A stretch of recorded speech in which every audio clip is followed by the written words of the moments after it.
Miami stretches along the Atlantic coastline like a vibrant tapestry woven from countless cultures, where the rhythm of salsa music mingles with the crash of waves against white sand beaches, and the scent of Café Cubano drifts through palm-lined streets. This is a city where Spanish flows as naturally as English, where Art Deco hotels stand like pastel monuments to a glamorous past, and where the boundary between the urban jungle of downtown and the wild beauty of the Everglades creates a unique ecosystem of humanity and nature.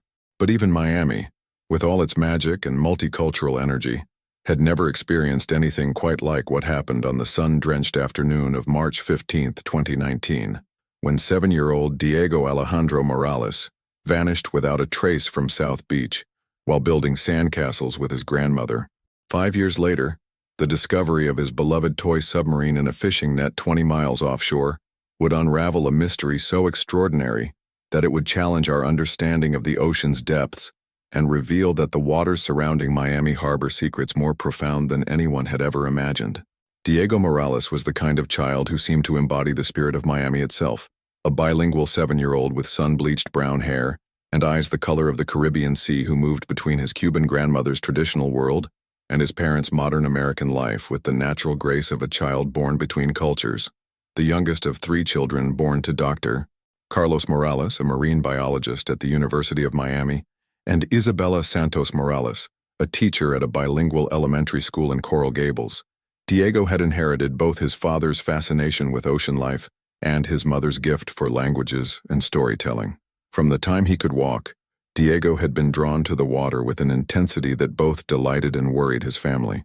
He could spend hours on the beach, completely absorbed in building elaborate sand structures that seemed to mimic coral reefs and underwater cities.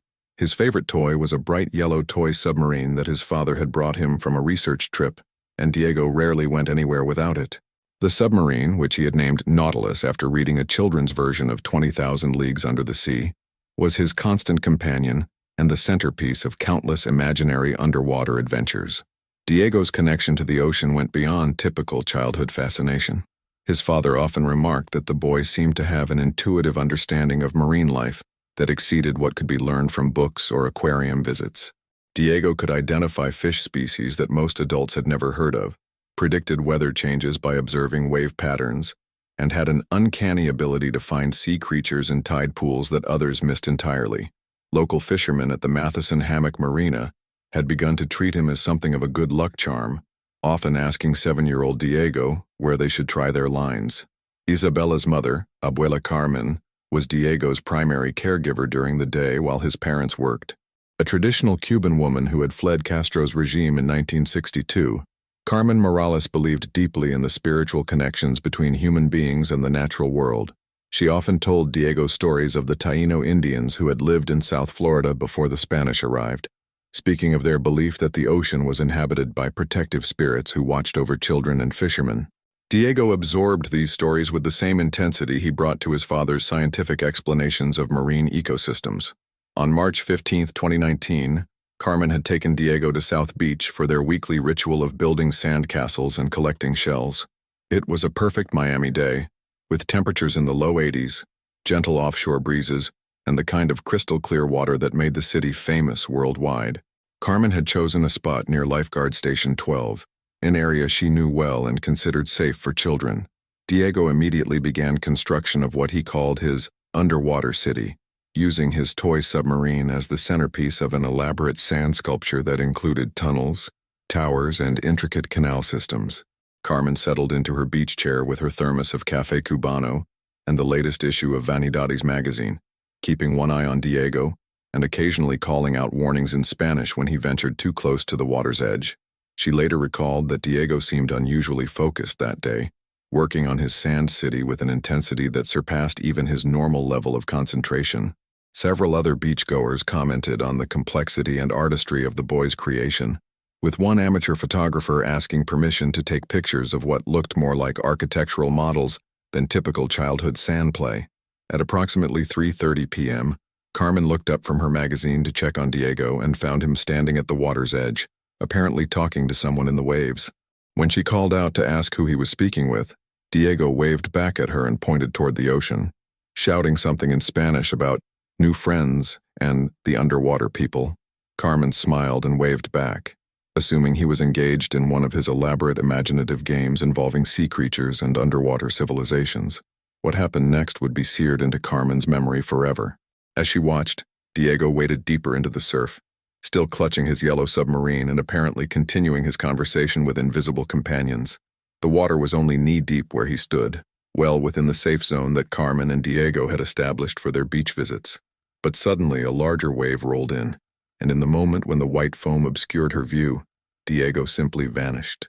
Carmen was on her feet and running toward the water before the wave had fully receded, screaming Diego's name in Spanish and English. The lifeguard at Station 12, Marcus Thompson, a veteran of 8 years on Miami Beach, immediately launched into rescue protocol, calling for backup while diving into the surf to search for the missing child. Within minutes, the beach was swarming with lifeguards, police officers, Coast Guard personnel, and emergency medical technicians, all focused on finding a 7-year-old boy who had disappeared in broad daylight in front of dozens of witnesses. The search that followed was one of the most intensive missing child operations in Miami-Dade County history. Coast Guard helicopters circled offshore, scanning the water with sophisticated thermal imaging equipment, while divers from Miami-Dade Fire Rescue explored every inch of the ocean floor around the beach. Surf rescue teams on jet skis expanded the search area to cover several miles of coastline, and volunteer organizations deployed additional boats and personnel to assist in the operation. The initial investigation focused on the possibility that Diego had been swept out to sea by an unexpected current, or had been pulled under by what locals call a sleeper wave, a larger-than-normal wave that can catch beachgoers off guard. However, oceanographic data from the National Weather Service showed that surf conditions that day were mild, with wave heights of only 2 to 3 feet, and no dangerous currents or rip tides in the area where Diego had been playing. More puzzling was the testimony of other beachgoers who had been in the vicinity when Diego disappeared. Several witnesses reported seeing the boy talking animatedly to someone in the water, but none could see who or what he was communicating with. A teenage girl who had been filming herself for social media accidentally captured footage that showed Diego's final moments, and the video revealed something that defied explanation. In the seconds before the wave blocked the view, Diego appeared to be holding hands with what looked like another child in the water, but this second figure was translucent and seemed to shimmer like heat waves. The video was analyzed by specialists from the FBI's Behavioral Analysis Unit and video experts from the University of Miami, but no one could provide a definitive explanation for what appeared on the footage. Some suggested it was an optical illusion created by the water and sunlight, while others theorized that it might be a camera malfunction or digital artifact. But the image was clear enough to show Diego smiling and appearing completely at ease as he moved deeper into the surf, suggesting that whatever was happening was not threatening to him. Dr. Carlos Morales took leave from his position at the university to coordinate the search effort and apply his extensive knowledge of local marine conditions to the investigation. His analysis of current patterns, water temperature, and marine life behavior led him to conclude that if Diego had simply drowned or been swept away, his body would have surfaced within 48 to 72 hours. The fact that no trace of the boy was ever found suggested something far more complex than a typical drowning. Isabella threw herself into organizing volunteer search efforts, coordinating with local Hispanic media to ensure that Diego's disappearance received coverage in the Spanish-language community. She created missing person flyers in both English and Spanish, organized prayer vigils at their church, Santa Maria de la Merced, and worked tirelessly with detective agencies to follow up on every reported sighting. The family's story resonated deeply with Miami's Latino community, where the bond between grandmothers and grandchildren is considered sacred, and hundreds of volunteers joined the search efforts. Carmen was devastated by guilt and grief, blaming herself for not paying closer attention to Diego in those crucial minutes. She repeatedly told investigators and family members about Diego's apparent conversation with invisible companions in the water, insisting that he had seemed happy and excited rather than frightened. Her description of Diego's behavior suggested that he had willingly entered the water to join someone or something that he perceived as friendly, but this only deepened the mystery of what had actually happened to him. As weeks turned to months with no sign of Diego, the official search was gradually scaled back, though the case remained active with the Miami-Dade Police Department. The family hired private investigators and consulted with psychics, marine experts, and anyone else who might provide insight into their son's disappearance. Dr. Morales used his connections in the marine biology community to organize unofficial search expeditions, using advanced sonar equipment and underwater cameras to explore areas that had not been thoroughly investigated by official search teams. The Morales family's tragedy became part of Miami's collective consciousness, another reminder of how quickly the ocean could claim lives and how fragile the boundary was between the safety of the shore and the vast unknown of the deep water. Diego's picture appeared on billboards throughout South Florida, and his story was featured in national media coverage about child safety at beaches. The yellow toy submarine became a symbol of hope for the family and the community, representing both Diego's love for the ocean and the possibility that he might somehow still be alive beneath the waves. The breakthrough that would change everything came on April 22, 2024, exactly 5 years and 1 month after Diego's disappearance. Captain Roberto Bobby Fernandez, a commercial fisherman whose family had been working the waters off Miami for 3 generations, was hauling in his nets about 20 miles southeast of South Beach when he discovered something that shouldn't have been there. Tangled in the mesh along with the day's catch of red snapper and grouper was a bright yellow toy submarine, faded by exposure to salt water, but still recognizable as a child's toy. Captain Fernandez initially planned to discard the toy as just another piece of ocean debris, but something about its condition made him look more closely. Despite being underwater for what must have been years, the submarine showed remarkably little deterioration. The plastic was intact, the moving parts still functioned, and most remarkably, there appeared to be something inside the toy's transparent cabin section that looked like a rolled-up piece of paper. When Captain Fernandez managed to open the submarine's hatch, he found a message written in a child's handwriting on what appeared to be a piece of kelp that had been treated to make it water-resistant. The message, written in Spanish with a few English words mixed in, read, "Hola mama y papa, I am okay, living with the water people now. They are nice and take care of lost children. I help them learn about land children. Abuela Carmen was right about ocean spirits. Don't be sad. I am happy here. Love, Diego. P.S. Tell Papa the fish cities are real." Captain Fernandez immediately contacted the Coast Guard, who verified the submarine's identification number and confirmed that it matched the toy that had been listed in Diego Morales' missing person report. The discovery made national news, and Dr. Carlos and Isabella Morales were contacted within hours of the initial report. When they identified the toy as definitely belonging to their son, the investigation into Diego's disappearance was officially reopened. The message found inside the submarine was analyzed by handwriting experts who confirmed that it had been written by a child approximately 7 to 9 years old, consistent with Diego's age at the time of his disappearance, or slightly older. The ink was unusual, a substance that appeared to be derived from marine organisms and had properties that made it resistant to water damage. Most remarkably, carbon dating of the kelp paper suggested it was approximately 5 years old, matching the timeline of Diego's disappearance. Dr. Elena Rodriguez, a marine biologist specializing in deep-sea ecosystems, was brought in to analyze the biological aspects of the message. She confirmed that the kelp used for the paper was from a species that grew only in very deep water, at depths of several hundred feet where sunlight never penetrates. The treatment process that had made the kelp water-resistent involved techniques that were unknown to human science, suggesting that whoever had prepared the writing material had access to advanced knowledge of marine biochemistry. The discovery of Diego's submarine sparked a new phase of investigation that combined traditional missing person protocols with cutting-edge marine science. Dr. Morales collaborated with researchers from the National Oceanic and Atmospheric Administration to deploy advanced submersibles in the area where the toy had been found. These underwater vehicles, equipped with high-definition cameras and sophisticated sensing equipment, began mapping the ocean floor in unprecedented detail. What they discovered challenged fundamental assumptions about marine life in the Atlantic Ocean off Florida. At depths of 300 to 500 feet, the submersibles documented structures that appeared to be artificial constructions made from coral, shell, and other marine materials. These structures were too complex and geometrically precise to be natural formations, but they also showed levels of engineering sophistication that exceeded anything in human underwater construction. Most remarkably, the underwater cameras captured images of what appeared to be humanoid figures moving through these structures.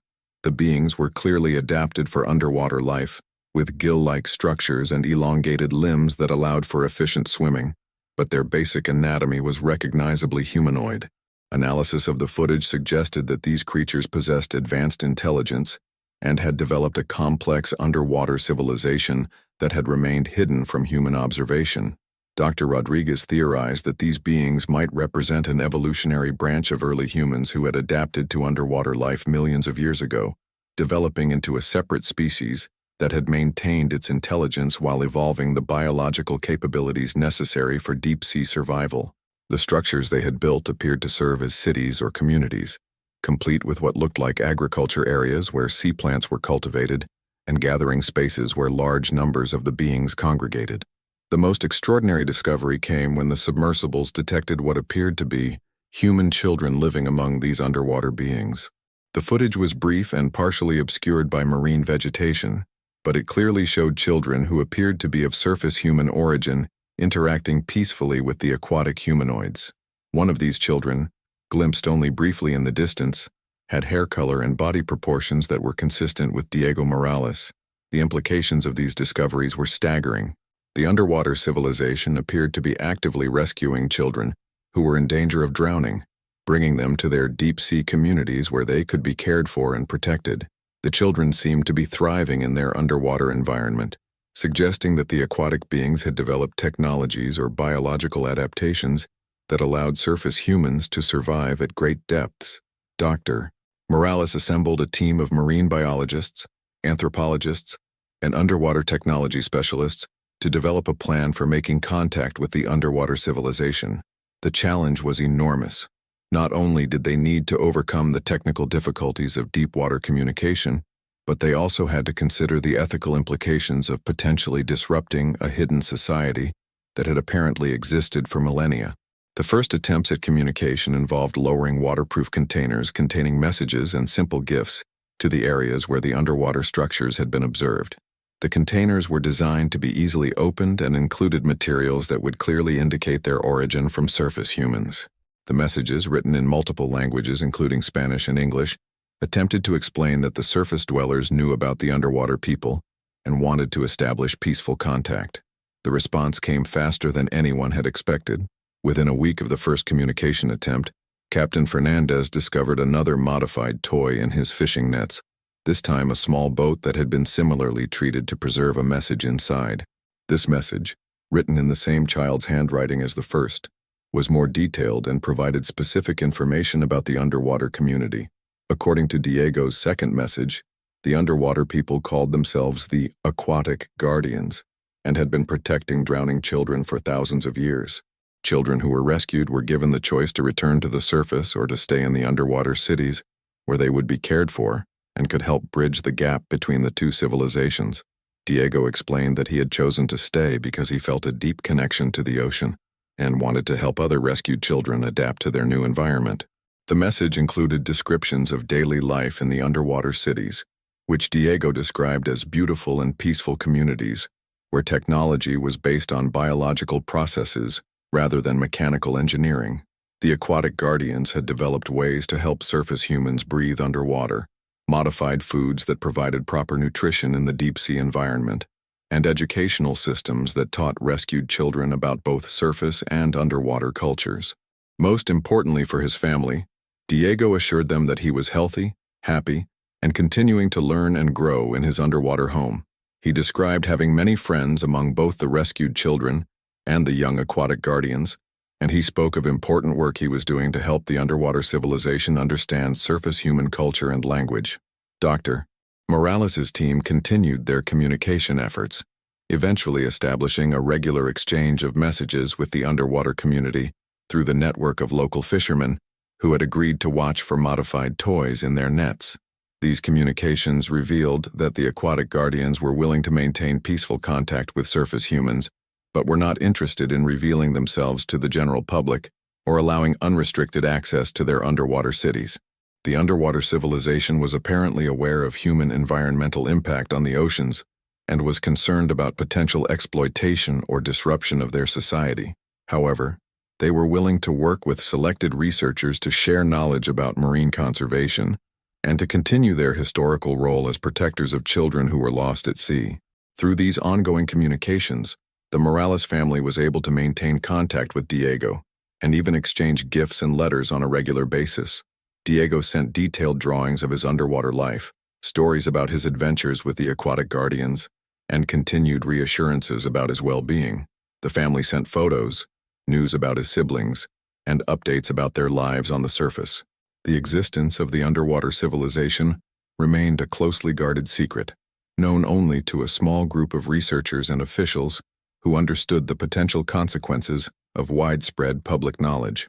Dr. Morales established the Diego Morales Foundation for Marine Conservation, which worked to protect ocean environments while secretly supporting research into the aquatic guardian civilization. Isabella found peace in knowing that Diego was alive and thriving, even though he was living in a world she could never visit. She began learning about marine biology and ocean conservation, feeling that understanding Diego's new environment was a way of staying connected to him. Carmen, despite her grief at being separated from her beloved grandson, expressed pride that Diego had been chosen by the ocean spirits she had told him about in her stories. The discovery of Diego's toy submarine had revealed not just the survival of one missing child, but the existence of an entire hidden civilization that had been protecting lost children for millennia. The aquatic guardians represented a form of environmental and humanitarian cooperation that offered hope for the future of both surface and underwater communities. Captain Fernandez became an unofficial ambassador between the two worlds, using his fishing expeditions to facilitate the exchange of messages and small gifts. He reported that his catches had improved significantly since beginning this work, suggesting that the aquatic guardians were somehow guiding fish toward his nets as a form of thanks for his cooperation. The story of Diego's rescue and new life with the aquatic guardians inspired a new understanding of the ocean not as an empty void to be exploited, but as a living environment inhabited by intelligent beings who shared humanity's capacity for compassion and cooperation. The boy who had vanished from South Beach had become a bridge between two worlds, helping to establish a relationship that would benefit both surface and underwater civilizations. Dr. Morales's research, conducted with aquatic guardian cooperation, led to breakthroughs in marine conservation and deep-sea technology that were gradually introduced to the scientific community without revealing their true source. The underwater civilization's advanced understanding of ocean ecosystems provided insights that helped address climate change impacts on marine environments. 5 years after Diego's disappearance from the beach, he had become not a victim of the ocean's dangers, but a pioneer in interspecies cooperation and environmental protection. His yellow toy submarine, found in a fishing net off Miami, had opened a door between two worlds and revealed that the ocean's depths held not just mystery and danger, but also communities of intelligence and compassion that had been waiting for the right moment to make contact with surface humanity. The boy from Miami had found his true home beneath the waves, but he had never forgotten his family on the surface.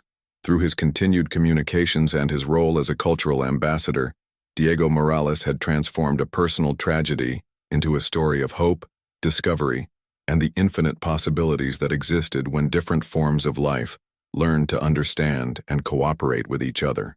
Miami's beaches remained as beautiful and inviting as ever, but those who knew the secret of the aquatic guardians saw them differently, not as the edge of human territory, but as the shore of a vast underwater world where lost children found new families, and where the ocean's ancient promise of mystery and wonder was fulfilled in ways that exceeded humanity's wildest imagination.